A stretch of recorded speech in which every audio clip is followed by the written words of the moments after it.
자, 42페이지 다시 돌아와 보세요.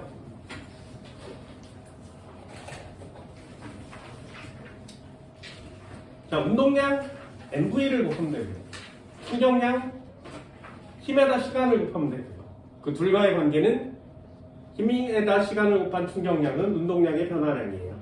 나중 운동량에서 처음 운동량을 빼세요. 근데 그거에 대한 문제 유형이 하나 더 우리 보고요. 그리고 두 번째 내용입니다. 맨 아래 42페이지 맨 아래 운동량 보존의 법칙. 됐죠?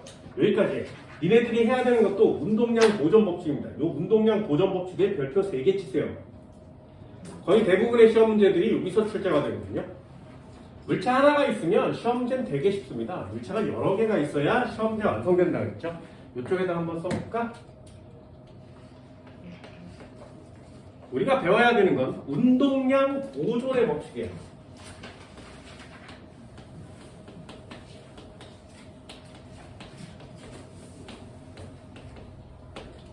운동량 보존의 법칙.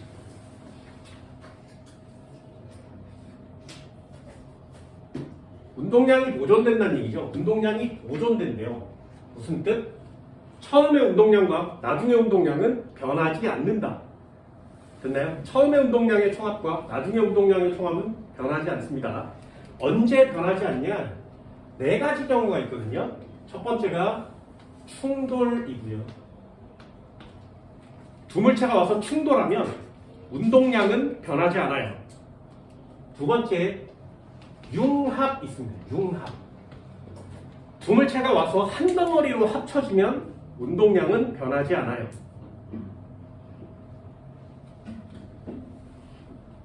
됐나요? 분열이라는 것도 있고요. 한 물체가 여러 개로 나뉘어져도 운동량은 변하지 않습니다. 폭발이라는 것도 있고 여러 가지가 있어요. 운동량은 변하지 않아요. 자, 이 3개에 대한 내용을 한번 정리해 봅시다. 첫 번째, 운동량이 변함이 없어요. 도대체 보존의 법칙이 무엇이냐? 공식이 나오니까 계산형 시험 문제를 풀어야 됩니다. 동그라미 전에 운동량의 총합과 이퀄을 치면 동그라미 후에 운동량의 총합은 같아요. 이걸 운동량 보존 법칙이라고 해요. 다시 이 동그라미 안에 얘네 단어를 집어넣으면 돼요. 충돌 전의 운동량의 총합과 충돌 후의 운동량의 총합은 같아요. 융합 전의 운동량의 총합과 융합 후의 운동량의 총합은 같아요. 되니? 분열 전의 운동량의 총합과 분열 후의 운동량의 총합은 같습니다. 운동량은 항상 언제나 보존되니까. 되니? 이걸 공식처럼 쓰지 마시고요. 이해해 주세요. A라는 애가 있었어. 질량은 M, A, 속력은 VA. 됐지? 여기에 이렇게 생긴 애가 있었는데 B라는 애가 질량은 MB, 속력은 VB. 됐지? 이 VA가 빠르다면 와서 부딪히겠죠. 그럼 충돌을 할 거예요. 됐지? 그러면 A는 속도가 변할 거지만 질량은 변함이 없겠죠. 그래서 얘를 VA 프라임 이렇게 씁니다. 변했다는 뜻이죠. 그리고 이쪽에 이렇게 보면 B라는 애도 속도가 변할 거예요. 질량은 변함이 없지만 속도는 달라지겠죠. 이걸 공식처럼 외우지 마시고 그냥 느낌으로 문제를 풀어주세요. 예를 들면 충돌을 기준으로 전과 후의 운동량의 총합은 같다. 그럼 A의 충돌 전의 운동량은 얼마야?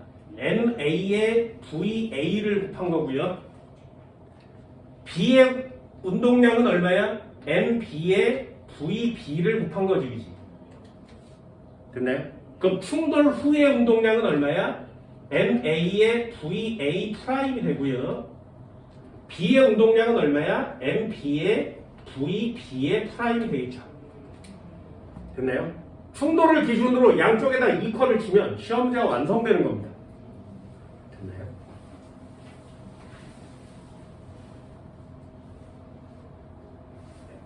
됐지? 여기에 중요한 내용이 하나 더 있어요. 그게 별표야. 와서 부딪히겠죠. 와서 부딪히겠지. 그러면 A는 B한테 충격을 주는 거 맞지? 그지? 그럼 B도 A한테 충격을 주는 거 맞죠? 서로 충격을 받은 거 맞지? 이해됐니? 그걸 한국말로 한번 적어볼게요. A가 B에 가해준 충격량은 얼마니? 됐나요? 한 번만 더요. B가 A에 가해준 충격량은 얼마니? 됐어요? 자, 한국말 다시 한번 해볼게. A가 B에 가해준 충격량은 B가 받은 충격량이랑 같지. 됐나요? 한국말 돼요? B가 받은 충격량을 구해라. 그러면 A가 B한테 준 양을 구하는 거지. 이해됐어? 다시요. B가 A한테 준 충격량은 A가 받은 충격량이죠. 한국말 됐어요? 그럼 어떻게 구한다고? 충격량은 어떻게 구해? 나중 운동량에서 처음 운동량 빼는 거 맞죠? 이해됐어요? 그럼 B가 받은 충격량은 얼마니? B의 운동량의 변화래. 됐나요? 얘는 B의 운동량의 변화량을 구합니다.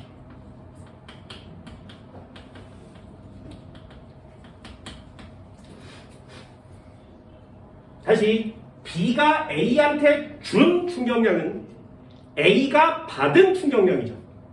그럼 A는 얼마의 충격을 받았어? 그럼 A의 운동량의 변화량을 구하는 거지. 얘는 A의 운동량의 변화량을 구합니다. 됐나요? 그럼 운동량의 변화량은 나중 운동량에서 처음 운동량을 빼는 거죠. 운동량의 변화량은 나중 운동량에서 처음 운동량을 빼는 거지. 느낌 왔어요? 왔어? 해볼게요. 요 패턴 그대로 예제를 한번 연습해 봅시다. EX. 운동량 보전법 되게 쉽거든요. 곱한 게 같으면 돼요. 물체가 있었어. 2kg이요. A. 달려가고 있었어요. 10m/s. 밑에 놨을게요.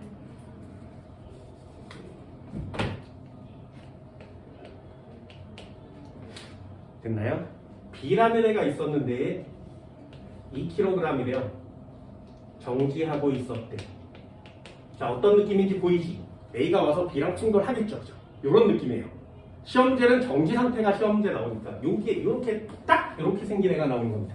그러면 와서 충돌하겠구나. 그러면 운동량 보존 법칙을 써야 되겠구나. 됐나요? 얘를 충돌할 거예요. 자, 시험제 패턴은 세 가지에서 벗어나지 않습니다. 볼까요? A라는 애가 이쪽 방향으로 2kg을 갖고 있었는데 2m/s가 되었대. 됐죠? 그렇다면 B는 어느 방향으로 몇 m/s? 이해됐니?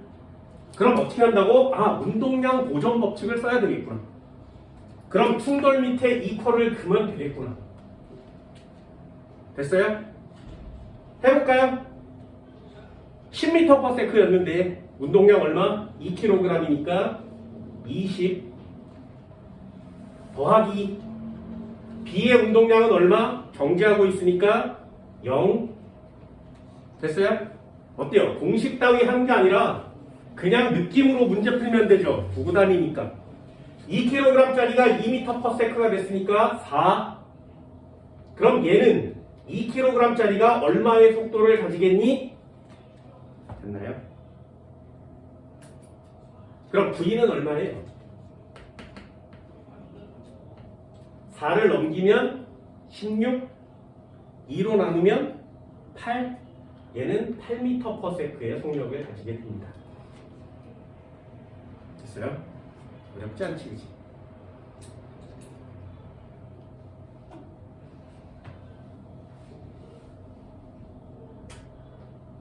그래서 자, 그럼 결론 한번 해볼까?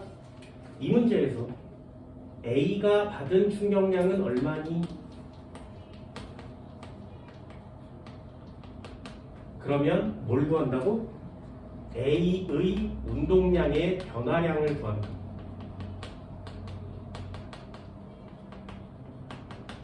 됐죠? 자, A의 운동량의 변화량은 얼마? A만 따지고 보면 20이었는데 4 되는 거 맞죠?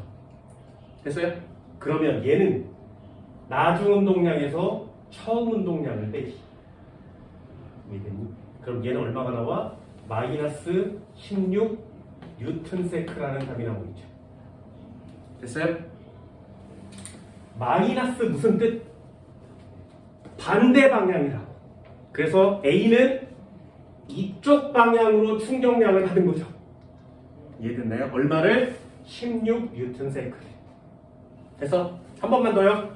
그렇다면 B가 받은 충격량은 얼마일까요?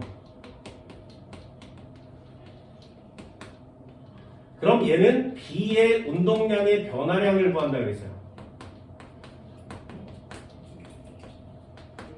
그럼 B 걸 따져보면 8을 여기다 넣으면 16인 거 맞지? 처음엔 0이었어요. 나중에서 처음을 빼는 거죠. 그럼 얘는 플러스 16 뉴턴세크가 되는 거죠. 됐나요? 그 B는 이쪽 방향으로 충격을 받은 거 맞지? 당연하지 않겠냐? 얘가 와서 충격을 하면 B는 이쪽 방향으로 충격을 받았죠. A는 반대 방향으로 충격받는 거 맞지? 네, 그러니 부호가 반대일 수밖에 없지. 대신에 크기는 어때? 같죠? 그러니 충격량의 크기는 같고 방향은 반대. 그럼 방향을 물어보는 시험 문제를 안 낼 수가 없잖아요. 당연한 거지만. 이해됐어요? 어때? 시험 문제 패턴은 매우 쉽죠?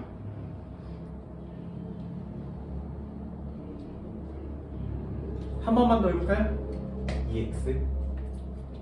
이 녀석의 유형은 3개밖에 없어요.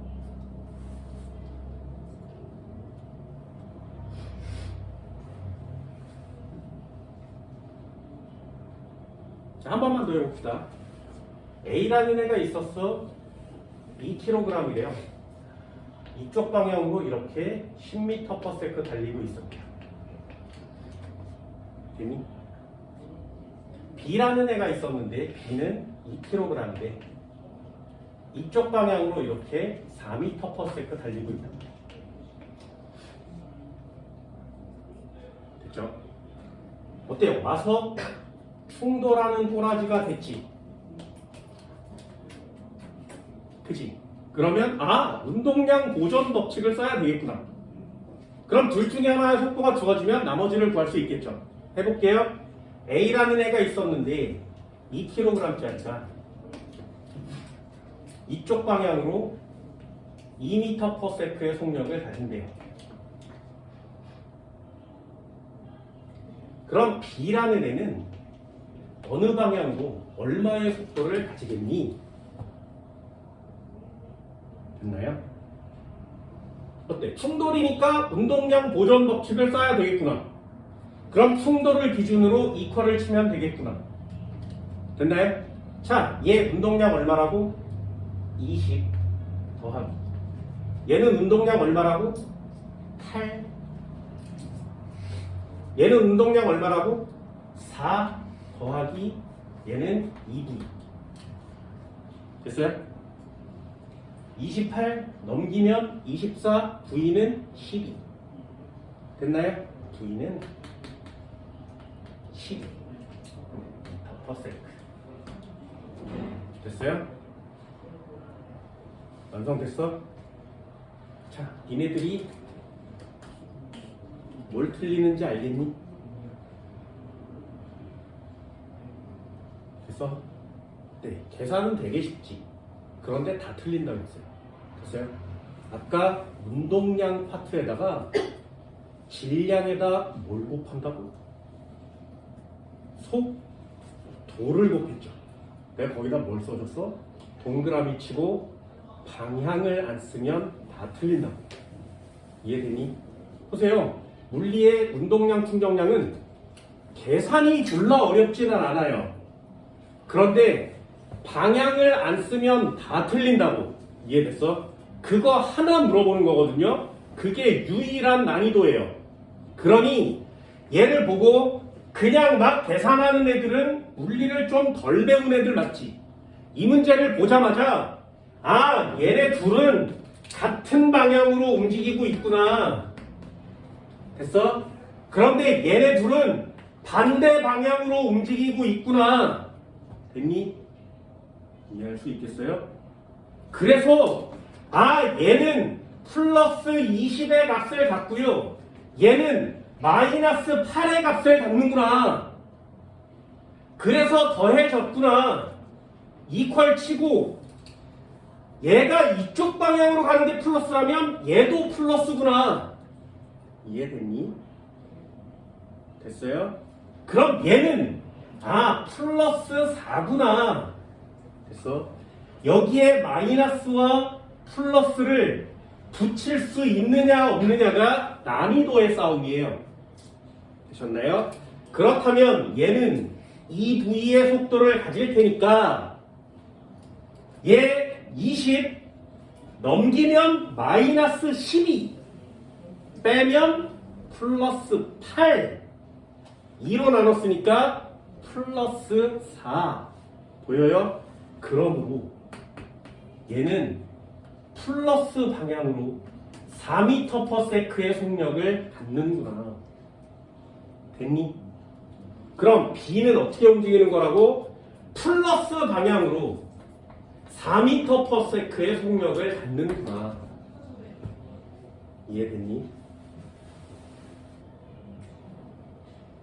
할 수 있겠어요? 할 수 있겠어요? 이거 X 치는 거 보여?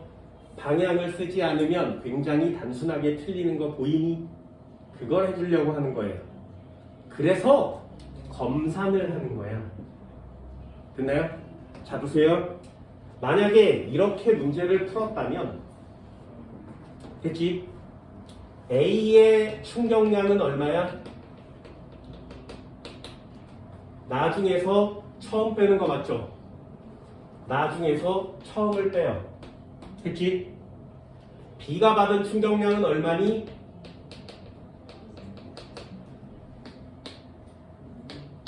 (24가) 됐지, 그지? 나중에서 처음을 빼요.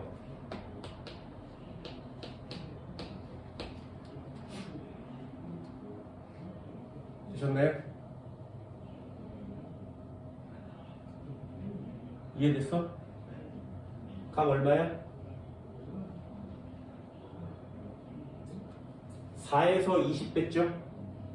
얘는 마이너스 16 24에서 8 뺐지? 이 값은 얼마? 16 충격량 같죠? 요거 한번 해볼까요? A의 충격량은 얼마니? 4에서 20 빼는 거 맞지? B의 충격량은 얼마니? 얘는 4 마이너스 20이고요.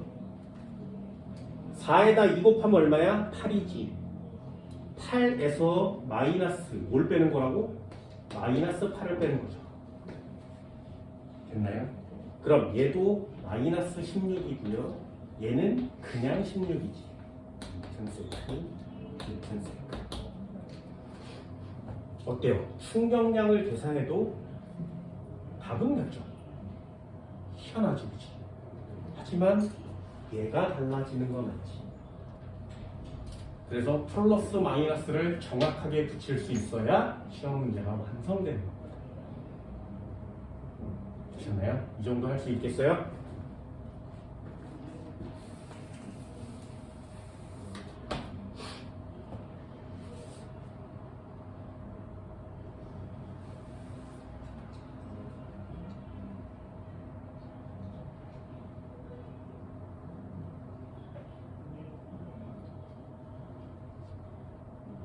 됐나요? 정확하게 계산을 해야 합니다.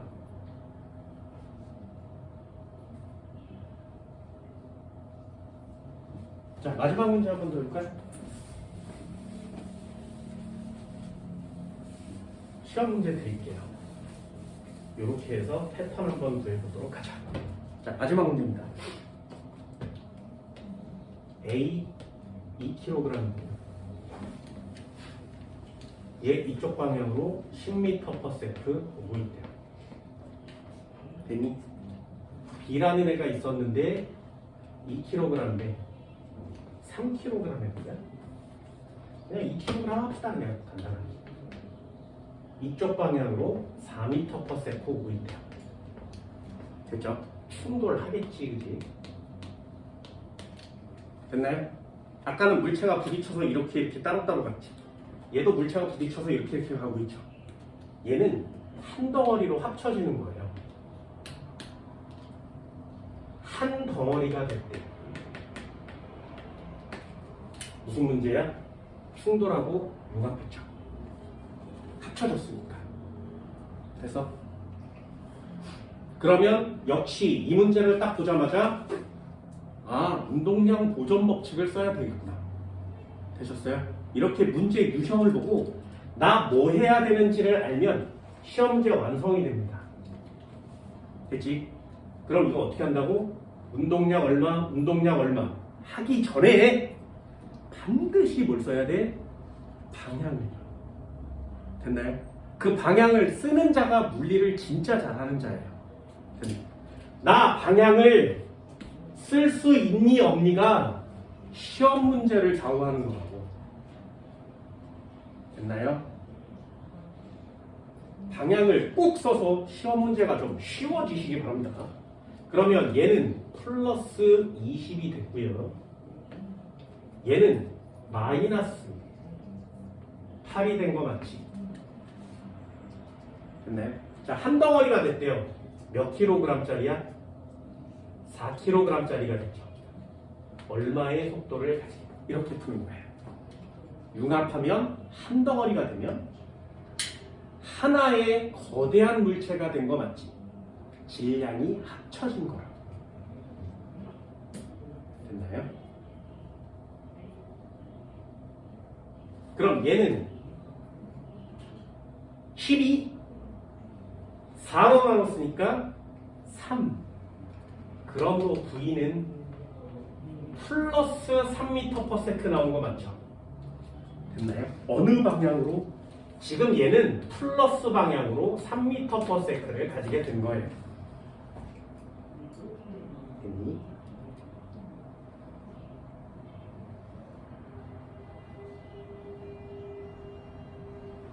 자, A가 받은 충격량 한번 구해볼까요? 그럼 A만 따지는 거예요. 처음에 A는 플러스 20이었지. 나중은 얼마야? 요렇게만 6 맞죠? 됐니? 그럼 얘는 나중 운동량 6 마이너스 처음 운동량 20. 얘는 마이너스 14 뉴턴세크. 마이너스 방향으로 A는 충돌받은 거 맞죠? 그럼 B는요? 요렇게 묶는 거 맞지? 얘도 2kg이니까 6 마이너스 얼마? 마이너스 8이에요. 되셨나요? 또 방향 쓸 수 있겠어요? 그럼 얘는 얼마? 플러스 14 뉴턴세크 맞죠? A는 충격량을 마이너스 방향으로 받았고요. B는 충격량을 플러스 방향으로 받은 거지. 그래서 이게 한 덩어리가 된 녀석의 시험 문제예요. 됐죠?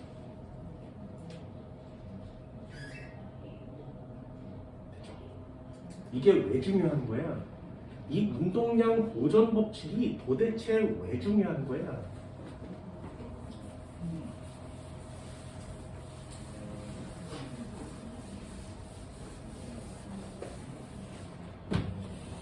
우리나라에서 달 탐사선 보낸 거 알고 있니?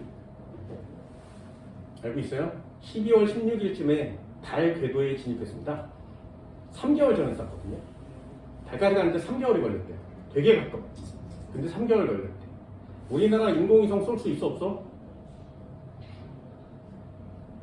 우리나라는 자력으로 인공위성을 쏠 수 있는 나라가 되었죠. 얼마 전에. 그런데 웃긴 게 뭔지 알아? 우리나라가 전 지구에서 가장 먼저 미사일을 만들어낸 나라죠. 알고 있니? 미사일을 우리나라가 지구상에서 최초로 만들어냈습니다. 다른 나라가 만들기 전에 140년 전에 상상해 봐요. 140년 전에 미리 만든 거야. 예를 들면 스티브 잡스라는 사람이 이미 핸드폰을 만들었지. 140년 전에 우리나라에 무슨 선비 한 명이 그 핸드폰을 만들어낸 거예요. 장난 아니지, 그치? 140년이라는 시간은 엄청난 시간이거든요.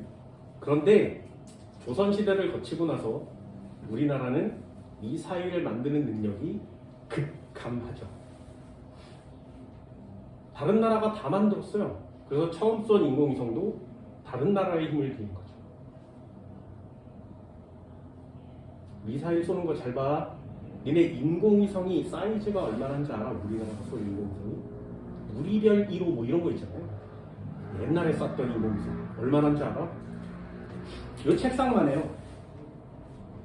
생각보다 되게 작지. 그죠? 우리나라가 쏠 수 있는 인공위성의 수준은 요만한 거예요. 사이즈가 크면 클수록 지구의 중력을 벗어나기가 너무 어려워요. 인공위성이 되려면 로켓가 있잖아. 여기 꼭대기에다가 인공위성을 싣는 거예요, 이렇게. 그럼 요 꼭대기만 우주로 보내서 요 꼭대기에 네모난 애가 안테나를 이렇게 펼치면 인공위성이 되는 겁니다. 됐나요? 그럼 이 녀석이 우주로 나가려면 얘 속력이 얼마여야 돼? 11.6km 1초 만에 달려야 돼요. 됐니? 1초 만에 11km를 달려야 됩니다. 요 녀석보다 느리면 추락해요. 됐나요? 요 녀석보다 빠르면 지구의 궤도를 벗어나요. 그러니 정확하게 계산을 해서 지구에 이렇게 올라갔을 때 정확하게 이 속도가 돼야 돼요. 그래야 지구를 빙글빙글 돌아요. 이게 인공위성이거든요. 이 속도를 만들어내는 게 너무 어려워. 그래서 잘못 만들면 지구로 다시 추락하는 거예요. 잘못 만들면 날라가 쓸모가 없어지는 거예요. 정확하게 인공위성의 속도예요. 되게 빠르죠. 생각보다 빠르죠. 그래서 지금 하늘에 떠 있는 엄청나게 많은 인공위성들은 지구 궤도를 이 속도로 달리고 있습니다. 조금이라도 느려지면 지구로 추락해요. 조금이라도 빨라지면 날아가요. 생각보다 되게 빠르죠, 지금. 그죠? 그래서 우주 영화 같은 걸 보면 막 우주에서 막 이렇게 작업을 하다가 다른 파편들이 막 날라오지. 그래비티 같은 영화를 보면 그거든요. 그게 생각보다 엄청나게 빨리 와요. 우와! 발견하고 나서 애들이 막 오도 이렇게 느리게 가면 졸라 빨리 와서 막 다 부서지죠. 그게 엄청나게 빠른 속도로 오는 게 이 속도기 때문에 그래요. 장난 아니지. 그렇다면 요 녀석이요. 이만한 애를 통째로 우주로 보내려면 이게 한 10톤에서 100톤 정도 되거든요. 이걸 우주로 보내려면 여기에 가스가 엄청나게 많이 필요하겠죠. 그래서 요 인공위성을 매우 작고 가볍게 만드는 거예요. 예를 한번 들어볼까요? 진짜 예를 아주 간단하게 들어줄게. 잘 봐. 인공위성이 전체가 1000kg이래요. 됐지? 여기에 있는 애가 999kg이고요. 요 앞에 있는 애가 1kg이래. 됐니? 이 녀석을 이렇게 한번 쏴봅시다. 10m/s로. 됐나요? 이래 우주 로켓 같은 거 쏘면 1단 분리, 2단 분리 이렇게 하는 거 본 적 있지? 왜 분리하는 거야? 전체 다 보내지 않고 얘만 보내려고 하는 거예요. 됐어요? 그러면 중간에 막 날아가다가 여기를 팡 하고 보내십시오. 잘 보세요. 막 날아가다가 분열합니다. 그래서 요렇게 생긴 애 한 마리가 남고요. 요 앞에 있는 애 한 마리가 날아가는 거지. 됐어? 해볼게. 얘 999kg이라고 그랬어요. 1kg이지. 얼마의 속도를 가지겠냐? 됐니? 그럼 분열하기 전과 분열한 후는 운동량이 어때야 돼? 같아야 돼. 써볼까요? 지금 1000kg짜리가 10m/s로 달리고 있죠. 그지? 한 덩어리니까. 그런데 얘를 정지시키면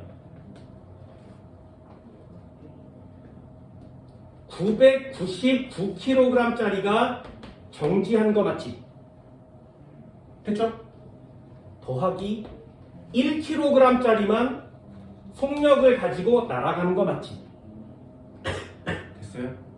그럼 얘 속력이 얼마야? V는 0이니까 1kg이니까 얘네 둘이 곱한 값과 같죠. 그럼 얘는 1000m/s가 되는 거예요. 어때? 분리 하나만 해도 속력이 장난 아니게 빨라지죠. 이렇게 해서 엄청나게 큰 걸 확 올렸다가 떨구면 앞에 거 빨라지는 거예요.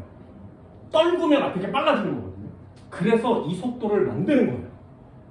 이 방법밖에 없어. 지금 지구의 중력권을 벗어나는 게 이만큼 어렵습니다.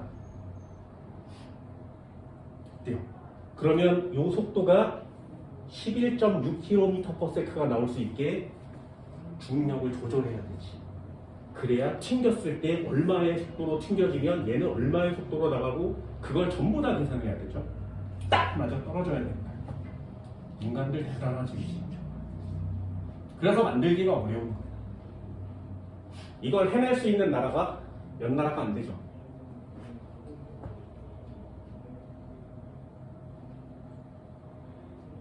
여기 앞에다가 인공위성을 실으면 이거 인공위성 쏘는 로켓가 되거든요. 근데 이 앞에다가 핵폭탄을 달으면 핵폭탄이 돼요. 북한이 이거 쏘는 거잖아요. 팡 하고 쏴서 떨구고 이 새끼 날아갔는데 우주로 날아간다면 어디든 떨굴 수 있지, 그치? 지구에 어디든. 그럼 그 녀석을 막을 수가 없는 거예요. 그래서 전 지구의 모든 나라가 야 북한아 참아라 이렇게 얘기하고 있는 거예요.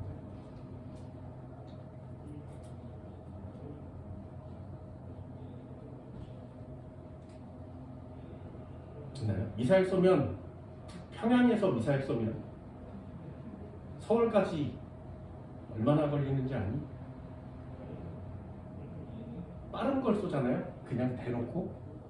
그러면 한 7초면 날라온대요. 빠른 걸 쏘면.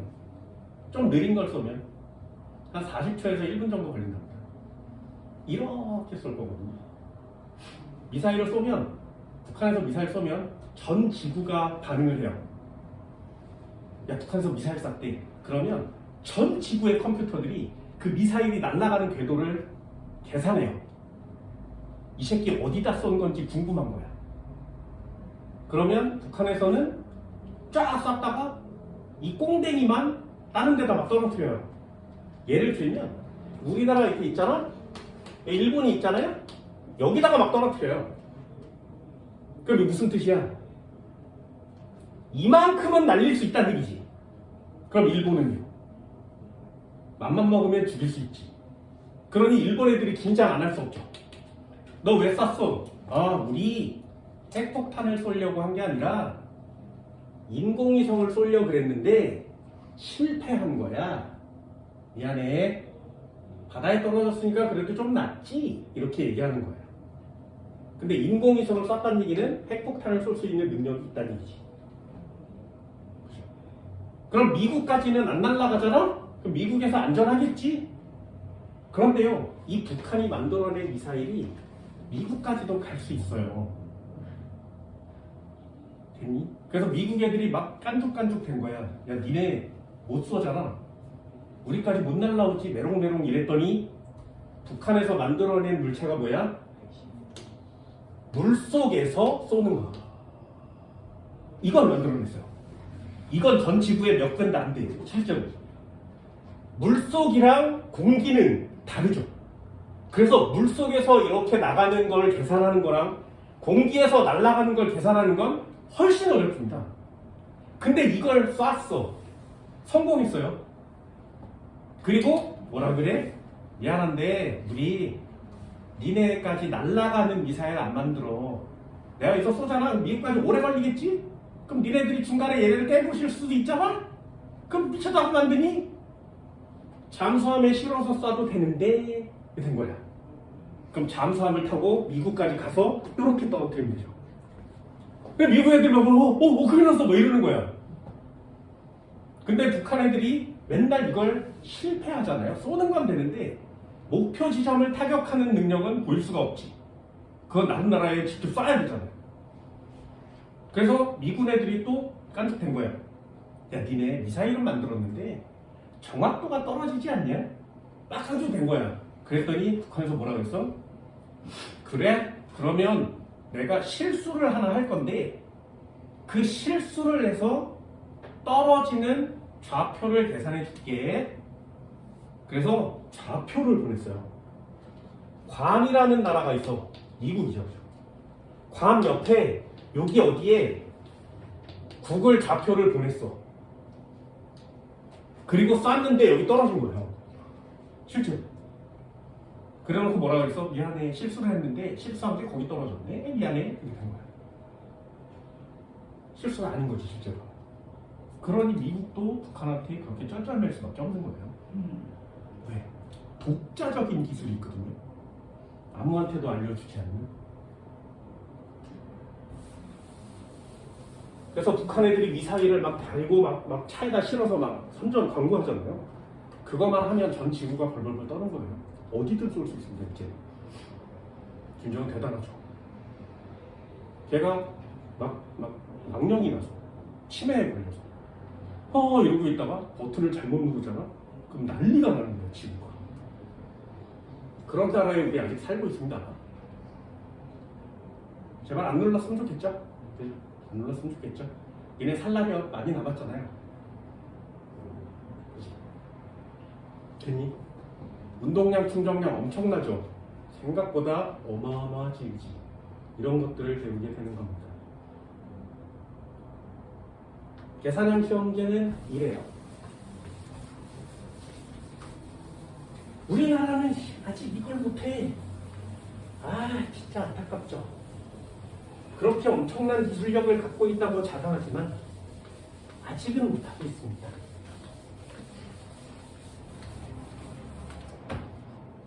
저희 스티브 잡스 말고 일론 머스크 이런 사람들이 대단한 거죠. 이 미사일 한 번 쏘는데 얼마 드는지 알아? 1조 6천억 들어요. 미사일 하나가. 이렇게 쏴서 인공위성을 자리에 올리는데 1조 원 가까이 듭니다. 일론 머스크가 한 건 뭐야? 이 뒤에 있는 미사일이 떨어지면 쓰레기가 되거든요. 근데 일론 머스크는 뭐 했어? 이 위에 걸 보내고 얘를 다시 원래 자리로 되돌리는 거야. 그럼 다시 재사용할 수가 있어. 그래서 막 해서 얘 앞에 기계를 달아놓으니까 얘가 퉁 하고 밀어내고 떨어지면서 제자리로 되돌아오는 거예요. 장난 아니지, 그치? 참 똑똑한 사람들 많습니다. 이제 곧 우주여행 시대가 오겠죠. 돈이 없어서 못 가고 있죠. 니넨 200억에서 600억 정도가 있으면 그거 내고 우주 갈래? 안 갈 거예요? 그냥 지구에서 편하게 먹고 살 거야? 진짜? 근데 니네가 돈이 1조가 있어. 그럼 한번 가보고 싶지 않니? 그지? 한 번은 진짜 한 번 가보고 싶죠. 제임스 카메론이라는 감독이 있어요. 이번에 아바타를 또 만들어냈죠. 전 지구에 가장 많이 본 영화가 있어. 전 지구인이 가장 많이 본 영화 1등. 네, 아직 깨지지 않습니다. 어벤져스가 1등을 먹었었거든요. 그랬더니 중국에서 재개봉을 했어. 그때 또 몰린 거야. 그래서 다시 1등이 됐어요. 아바타 1등이에요. 2위가 어벤져스, 3위가 타이타닉, 4위가 요번에 아바타. 1, 2, 3, 4위가 이렇게거든요. 전 지구인이 제일 많이 본 영화. 그 중에 어벤져스를 빼고 이 세 편을 제임스 카메론이 만들었어요. 엄청난 감동 맞지, 그지? 진짜 대단하지 않냐? 만들었다고 하면 전 지구인이 다 보는 거예요.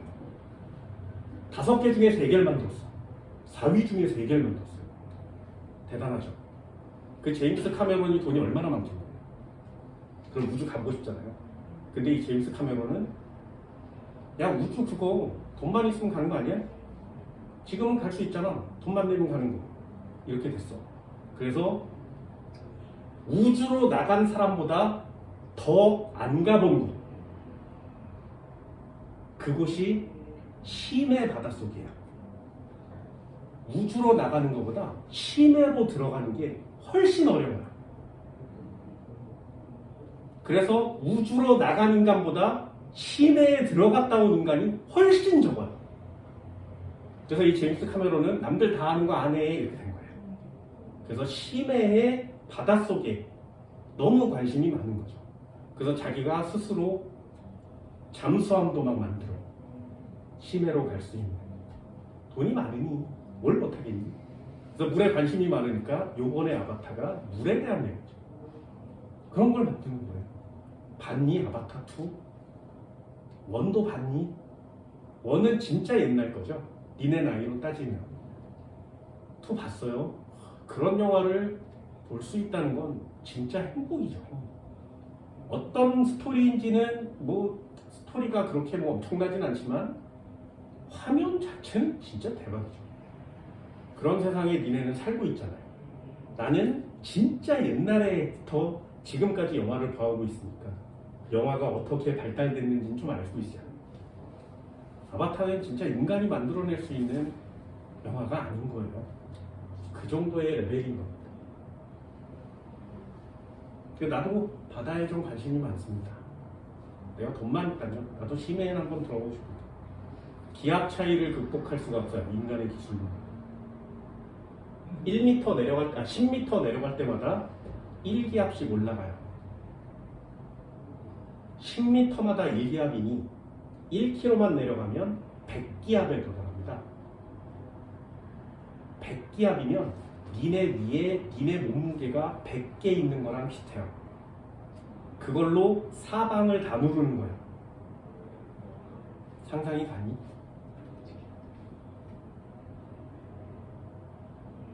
(60kg이면) 100개 있으면 6톤이죠. 6톤이 한 군데서 한쪽을 누르는 게 아니라 온 몸의 모든 부분을 다 6톤 이렇게 누르는 거예요. 그러니 생명체, 나 같은 사람이 그냥 맨몸으로 100기압 아래 들어가면 짜부되겠지. 그래서 못 살아요. 그럼 그 안에 있는 생명체는 못 살겠네? 아니요. 살잖아요. 심해에 물고기 살잖아요.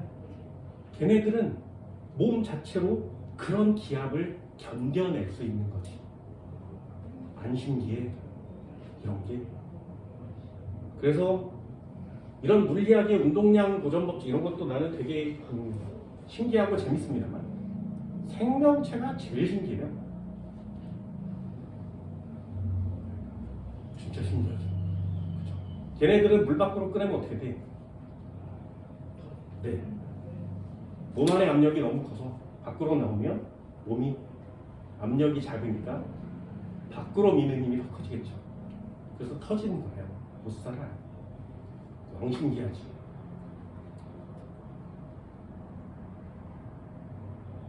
참 재밌습니다. 나는 그런 게 너무 재밌어요. 이런 거 있잖아요. 바다에, 이것도 애들한테 되게 많이 얘기해주거든요. 바다에 열수구라는 애가 있어요. 들어봤니, 열수구? 바다에 화산이에요. 여기서 화산이 계속 터지니까 바닷속에 화산이 지지. 그러면 나오자마자 용암이 식겠지. 그러니 여기 돌멩이가 막 쌓이는 거고요. 여기서 열이 계속 나오고 가스도 계속 나와요. 그래서 여기가 검은 기둥처럼 보여요. 온도가 매우 높아요. 압력도 매우 높아요. 그래서 여기서 나온 애들이 이 온도와 압력 때문에 합쳐져서 지구상에서 최초로 생겨난 유기물이 나와서 여기서 생명체가 태어났다고 생각하는 사람들이 되게 많아요. 그래서 지구의 생명체는 어디서 나왔니?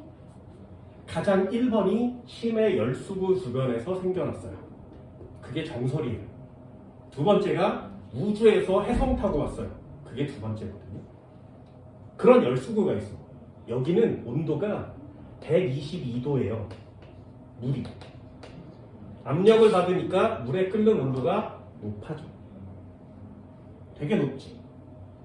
생명체 안 살아? 살아요.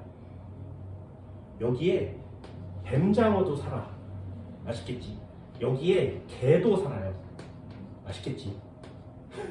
여기에 새우도 되게 많아. 맛있겠지. 산호도 있어. 안 먹었지? 굉장히 다양한 생명체들이 여기 막 붙어 살아요. 120도에서 살아. 됐니? 여기에 있는 이 개 한 마리를 잡아. 집으로 갖고 와. 그래서 삶아 먹겠다고 여기다 넣어서 가열을 하잖아? 물에 끓는 점은 얼마?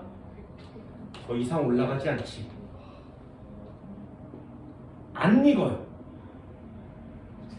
120도에서 사는 애인데 100도씨에 넣으면 익질 않아. 얘한테는 찬물이죠. 그럼 얘 어떻게 삶아 먹어? 못 삶아 먹어. 되게 신기하지 않니? 그치? 그럼 이 녀석은 120도에서 견딜 수 있어야 되죠. 인간의 단백질은 40도가 되면 변성이 됩니다. 그래서 니네 체온이 40도 정도 올라가면 위험에 쓰러져 죽는 거예요. 근데 얘 120도에서도 견뎌내셔. 장난 아니지. 도대체 뭐가, 어떤 시스템이, 생명체 내에 무엇이 이걸 가능하게 해주느냐, 이런 것들도 되게 신기한 거죠. 그래서 내가 애를 낳으면, 내 유전공학 나왔거든요. 내가 애를 낳으면 유전자 저장을 할 거야. 그래서 이 개가 높은 온도에서 견딜 수 있는 유전자를 따. 그래서 내 애의 DNA에 넣어줘요. 그럼 내 애는 돌연변이처럼 태어나겠지. 120도인데도 화상을 입지 않는 찬물처럼 느낄 수 있는 몸뚱아리를 갖고 태어나겠죠. 뜨겁지 않지. 끓는 물이. 끓는 물을 맞아도 화상을 안 입지. 라면을 손으로 끓여 먹을 수 있지. 장난 아니지. 이런 것들이 유전학이거든요. 지구상의 생명체 진짜 신기한 거 맞죠? 그런 걸 배우는 게 생물학이라는 건데, 여러분들이 배우는 생물학은 좀 딱딱한 과목 맞죠? 이상한 것들만 암기처럼 배우니까. 물리도 마찬가지예요. 되게 딱딱하게 이런 공식들만 이렇게 이해하면서 배우지 마시고요. 아, 내가 틀릴 수 있는 게 뭐지? 방향을 안 쓰면 틀리는구나. 그리고 아, 이런 상황들이 이렇게 있으면 아, 이게 운동량 보존 법칙이구나. 이런 것들을 좀 이해해 줄 수 있었으면 좋겠습니다. 됐나요? 하나의 유형만 더 해볼게요. EX. 자, 이거 원점으로 되돌아가는 유형이에요. 2kg짜리 공이 있었어. 10m/s로 달려오고 있었답니다. 여기에 사람이 몽둥이를 들고 이 공을 때릴 거예요. 됐나요? 물리 1 고등학교 2학년 수능을 보는 물리 1 단원에서도 요거 한 경우밖에 안 나와요. 어떤 경우? 잘 봐. 공을 던졌지. 이 공이 내려가도 안 되고 올라가도 안 돼요. 이 공이 속력이 느려져도 안 돼. 그 속도 그대로 달려와요. 됐나요? 그럼 얘가 때릴 거 아니야, 공을? 그럼 이 공이 이렇게 막 아무데나 막 갈 수가 있잖아요. 절대 안 나와요. 그게 3학년이 배우는 내용이에요. 그럼 고2까지는 뭐만 나와? 얘가 공을 때리잖아? 그러면 왔던 그 방향 그대로 날아가야 돼요. 가능해?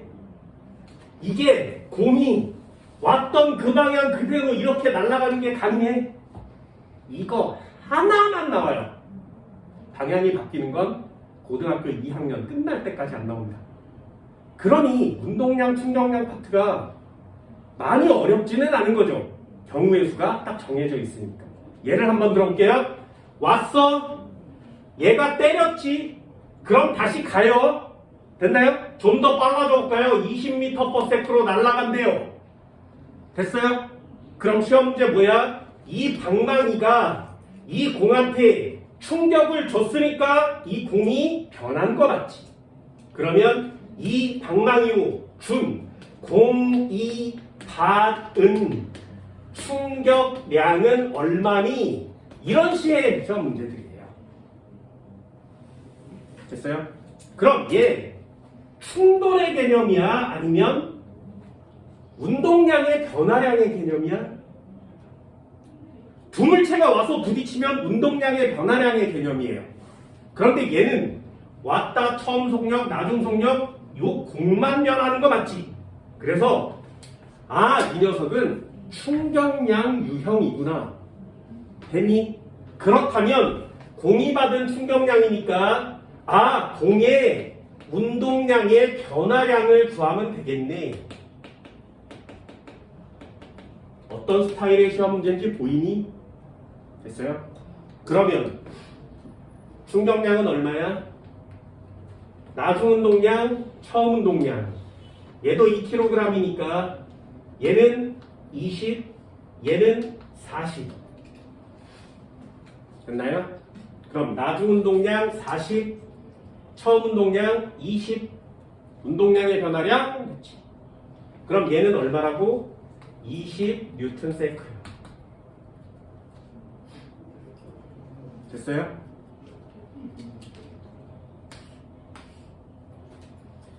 보여 시험 문제? 자, 일단은 아직 안 끝났다 그랬지. 우리 뭐 해야 된다? 그래요. 됐어요? 20 뉴턴 세크가 문제 보기에 없겠니? 있어요.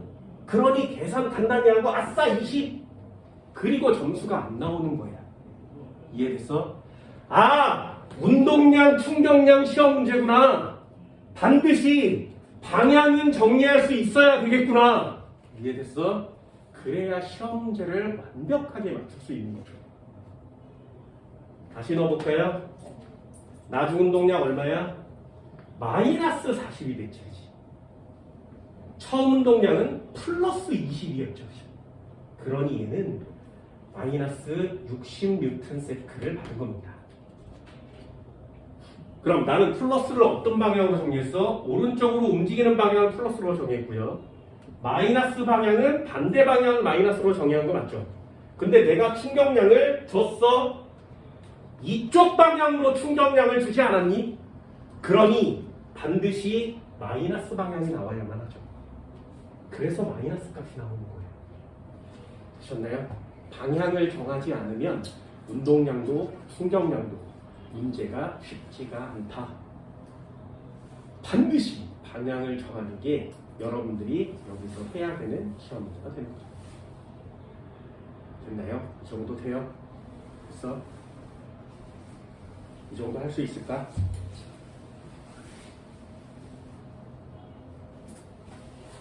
됐니? 이 정도는 해주세요. 됐어요? 어때? 운동량 고전 법칙과 충격량은 운동량의 변화량. 이 두 개 가지고 모든 문제 다 푸는 거죠. 문제 한번 해볼까요? 뒤쪽 한번 넘겨보세요. 자, 45페이지 4번이요. 아주 빠르게 한번 해볼까요? 얘는 와서 충돌하겠지, 그지? 충돌 전후가 됐으니까 뭘 쓰는 거야? 운동량의 보존 법칙. 그러면 MV. 자, 질문. 가장 먼저 해야 되는 게 뭐라고? 가장 먼저 해야 되는 거 뭐야? 방향을 정하세요. 됐나요? 그럼 A에다 플러스 5m/s라고 쓴다면 B는 마이너스 3m/s 됐니? 이걸 안 쓰면 계산을 할 수가 없습니다. 그럼 A에 2m/s에다가도 마이너스를 쓸 수 있어야 되겠죠? 이해됐나요? 그래야 정확한 계산이 되는 거예요. 그럼 5 더하기 마이너스 9 됐니? 이퀄 치고요. 마이너스 2 됐어? 더하기 3v 완성됐니?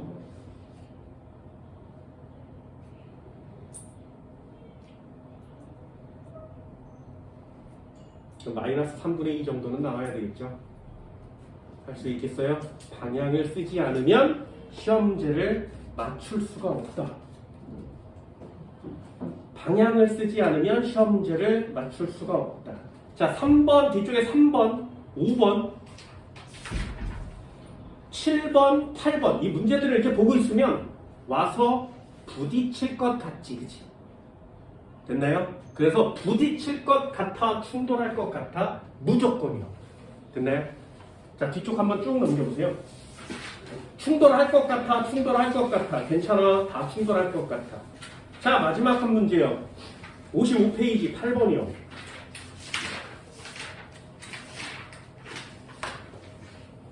그림은 속력 V의 속력으로 운동하던 질량 M인 야구공이 타자가 휘두른 방망이에 맞아 반대 방향으로 속력 2V가 되었다. 공과 방망이는 시간 T초 동안 접촉하였다. 충격력의 크기를 재봅시다. 자, 여기선 포인트가 두 개죠. 물체가 있었는데 질량은 M이고요. 이쪽으로 V의 속도로 달려오고 있었어요. 여기에 사람이 있었는데 몽둥이로 때린 거 맞지? 그랬더니 공이 질량 M짜리가 2V의 속도를 가지고 반대 방향으로 날아가고 있죠. 자, 구해줘요. 유형 똑같은 거 맞지, 그지? 그렇다면 우리 뭐 해야 된다고? 충격량을 구해야 된다고. 됐니? 자, 질문. 가장 먼저 해야 되는 게 뭐라고? 방향력. 됐어요? 가장 먼저 해야 되는 거. 방향력. 여기까지 됐니? 이제 문제를 풀기 시작하는 거예요. 먼저 손대면 틀릴 가능성이 높습니다. 그럼 해볼까요? 얘 나주 운동량에서 처음 운동량을 뺄 거죠. 그럼 나주 운동량은 얼마야? 이렇게 곱하는 거 맞지? 마이너스 2mv 빼기 처음 운동량 이렇게 하는 거 맞죠? 플러스 mv 됐니? 그러면 얘는 얼마가 나와? 마이너스 3mv 됐니? 요 마이너스는 살짝 지우시고요. 아, 왼쪽 방향이요. 요거 돼요? 이게 이름이 뭐라고? 충격량 됐니? 그럼 한 칸 더 내리면 얘는 충격력에다가 시간을 곱하는 거 맞죠? 어때요? 아까 박스 쳐준 세 줄밖에 없지? 그게 모든 문제를 푸는 방법이에요. 됐니? 그럼 얘는 3mv라고 써있고요. 충격력은 구해야 되고요. 시간이 얼마라고 나왔어? t초라고 나와 있는 거 맞죠? 그러므로 F는 t분의 3mv 여기 쓰는 거 됐나요? 자, 이 시험 문제 플러스 마이너스를 붙이지 않으면 이 분자값이 달라지겠죠, 그죠? 그러니까 시험 문제가 다 방향 물어보는 시험 문제가 되는 거죠. 딱 두 개 유형만 알아두시면 돼요. 아, 충격량을 구할 것이냐, 운동량 보존 법칙을 쓸 것이냐. 유형이 딱 두 종류밖에 안 됩니다. 이해할 수 있겠어요? 문제 한번 해결해 보세요. 여러분들 운동량, 충격량 꽤나 많은 내용을 알려드렸습니다. 모르는 문제는 V표를 해오시고요. 57페이지까지 한번 정리를 해볼 수 있도록 합니다. 됐나요? 오늘 수업 여기까지 할게요. 고생했어요.